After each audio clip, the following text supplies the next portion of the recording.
Magandang hapon mga kababayan, at meron akong ibabahagi lang sa inyo yung nakalagay sa may balita sa Philippine Daily Inquirer na sumagot na ang ating gobyerno sa pamamagitan ni Solicitor General Menigado Guevara sa petisyon ni na Vic Rodriguez or former Executive Secretary Vic Rodriguez, Davao City Representative Isidro Ungab, and others sa petisyon nila sa Supreme Court sa pagpawalang bisa sa kamailan lang na ipasang batas sa ating budget or GAA.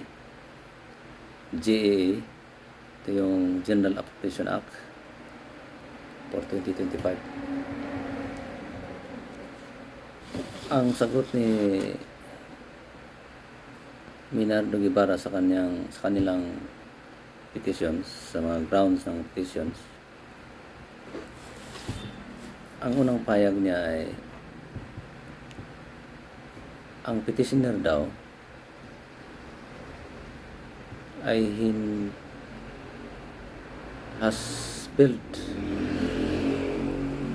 to present justifiable controversy or an actual case that supports the accusation. Wala daw basihan ang kanilang petisyon. And disregard also the hierarchy of courts. Dapat daw sa RTC muna daw ito ipinasa, hindi diretso sa Supreme Court.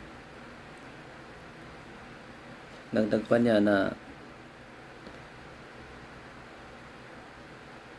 contrary to petitioner's allegation, the petition does not have any transcendental importance that merits the time and attention of this honorable court.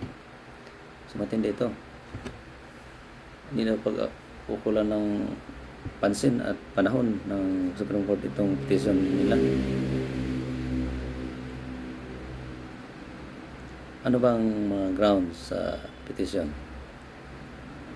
Una ay yung zero subsidy sa PhilHealth. Violative na ito sa Universal Healthcare Act. Pangalawa, yung budget ng education. Pinapalabas lang daw ng government o Congress na pinakamataas ang budget ng education sa pamamagitan sa pagsama sa budget ng PNPA, PMA at Philippine National Defense College. Dapat daw hindi kasama at dapat ang bilangin lang daw sa budget sa education ay ang DepEd lang daw at saka yung CHED. At ang pangatlo ay yung blank line items sa bicameral report. So, sinagot ni Solicitor General Menigado Guevara sa isa itong mga allegation na ito. Ang sabi niya doon sa zero subsidy na PhilHealth ay binasa daw niya ang reading the UHC sections 10, 11 and 37 reveals that such appropriation is not mandatory but conditional upon Congress determination of necessity. So discretionary daw ito. Assuming na tama itong binasa ni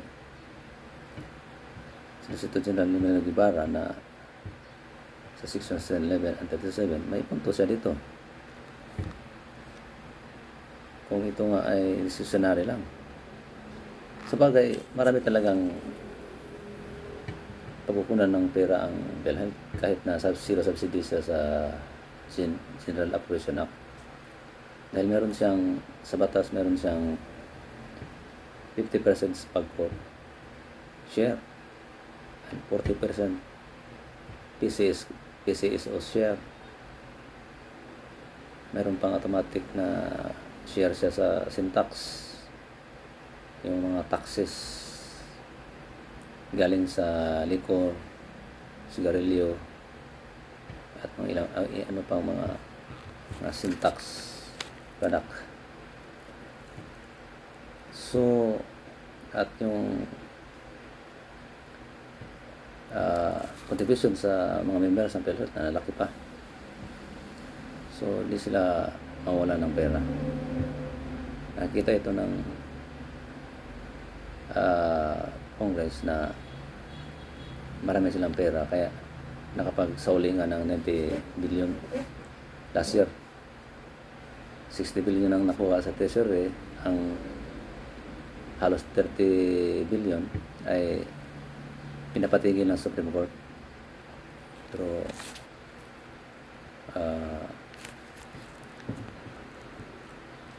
dahil may hearing pa sila ngayon, may petition din sa bagay na yun. Ang pangalawa ay yung education budget. Ang sagot ni Minaldi Guevara ay yung PNP, PMA at Philippine National College, Philippine National Defense College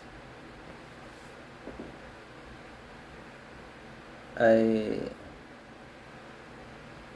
they are nevertheless educational institution with the primary purpose of providing academic or educational instruction and training.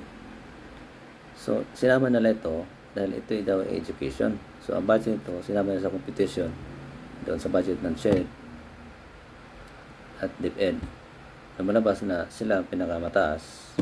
Ang education sector ang pinakamataas na budget sa ating General Appropriation Act, which is inasal ito ng mga petitioner.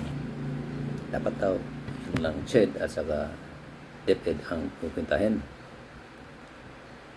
kung ito ba'y pinakamataas compare sa lahat ng mga ahensya o department sa ating bureaucracy. Ang panghuli ay ang yung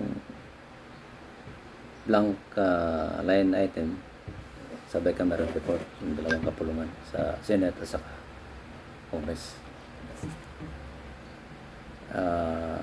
Sabi niya na yung mga draft na mga papel sa bicameral meeting, conference, ay natural lang yun na may mga blanco talaga dahil ikukusulit pa daw yun. Ang matter daw ay yung enrolled bill, ay yung submit nila sa ating sistema na pirmahan ng Pangulo, which is lumabas na wala ng blanco. Yun daw yung binding kung saan man tayo pupunta. Yan yung isinabi talaga yung mga nakitang draft, hindi mga blanco, hindi pa rin yung final. So hindi talaga yung binding. Kumbaga sa kuwan yun, sa negosasyon ba meron kang ito asapin, ganun talaga, merong ganun. Pero what matters most is what was signed and enrolled. Ganyan yung mag-matters doon. Kung mayroong blanco doon, yun, may punto sa petitioner. Wala. Tingin ko, mabaliwala yun ang Supreme Court. Pero itong ang contentious dito, yun yung sa education. Atayin natin ang Supreme Court kung anong decision nila ito, kung sa education budget, sasama ba yung sa PNPA, PMA, o yung sa Philippine Defense College. Dahil iba man yun sa Department National Defense man yun. Ang iba sa Philippine National Police, sa DILG. So, antayin natin ang wisdom ng ating Korte Suprema nito. Kung sinong tama nito.